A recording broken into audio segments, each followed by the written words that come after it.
Okay, tips para ma-level up yung dog food dry kibble na pinapakain nyo sa aso nyo. Usually kasi, madalas talaga na kapag puro dry kibble, dog food lang yung pinapakain nyo, doon nagsisimula yung kidney problems, lalo na sa mga small dogs, lalo na doon sa Shih Tzu. And si Yashica Husky, picky eater. So, kailangan ko ng food topper na ihalo sa dog food niya para kumain siya. Katulad nitong chicken liver. Level up lang natin yung boiling ng chicken liver. Yung broth nun, yung pinagpakuluan nun, yun yung hinahalo ko sa dog food ni Yashica. Pero ngayon, lalagyan natin siya ng celery and carrots para rin tong bone broth yung recipe niya. So, bone broth kasi 24 hours pinapakuluan yung mga buto, tapos hinahaluan din yun ng mga celery, carrots, and mushrooms para sa ibang nutrients and magkaroon pa ng lasa. So, next time gagawa tayo ng bone broth, subscribe kayo para ma-update kayo sa mga dog food ni Yashica. Okay, nandito na yung celery and carrots sa pot natin. Tapos, ito na yung water.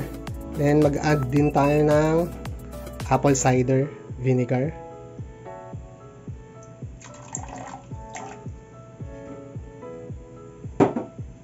Yan. So, papakuluan lang din natin pagkatapos natin ilagay yung chicken liver. Pakuluan natin siya in low heat muna. Nandiyan na yung chicken liver. So, sa carrots and celery, pwede nyo pa siyang i-chop or durugin pa ng mas maliliit kung kumakain yung aso nyo ng mga veggies. Si Yashica kasi hindi kumakain ng veggies yun, kaya malalaki na lang ginawa ko para madali ko siyang matanggal mamaya, or pag sobrang lambot na yung carrots sa pagka-boil ng chicken liver, pwede kong durugin yung carrots then halo ko. Itatry kong ihalo sa dog food ni Yashica para makain niya. So, ito. Tayo na lang natin kumulo.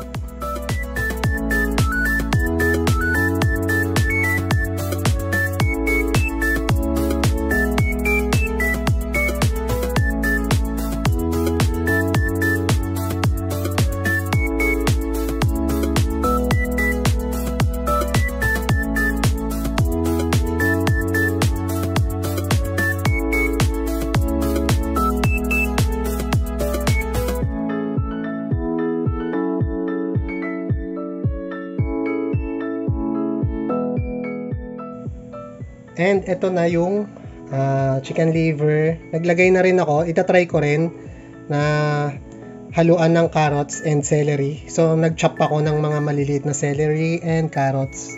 Then, lalagyan din natin siya ng Happy Tummy para dun sa mga probiotics na ingredients na ito.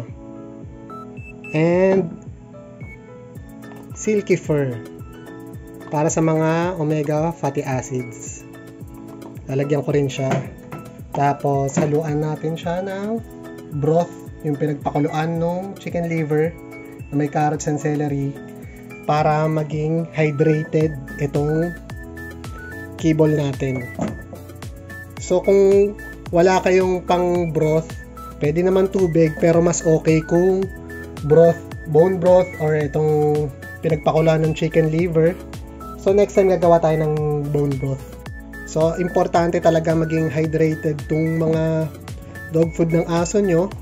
Bibigay ko sa inyo yung benefits pag hydrated yung dog food.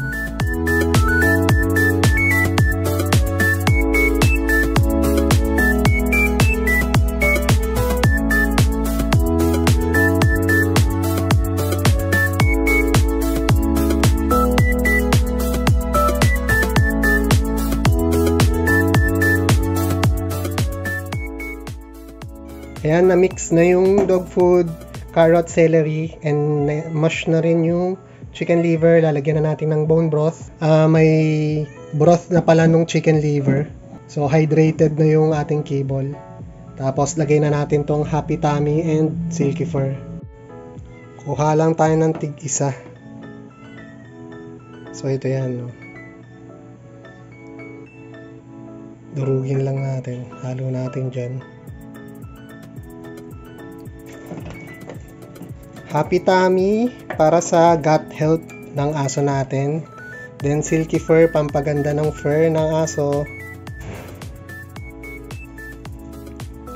Ayan. So, gawa na yung pagkain ni Yashika. Hydrated na with carrots, chicken liver, celery, and Happy Tummy and Silky Fur. Bigay na natin.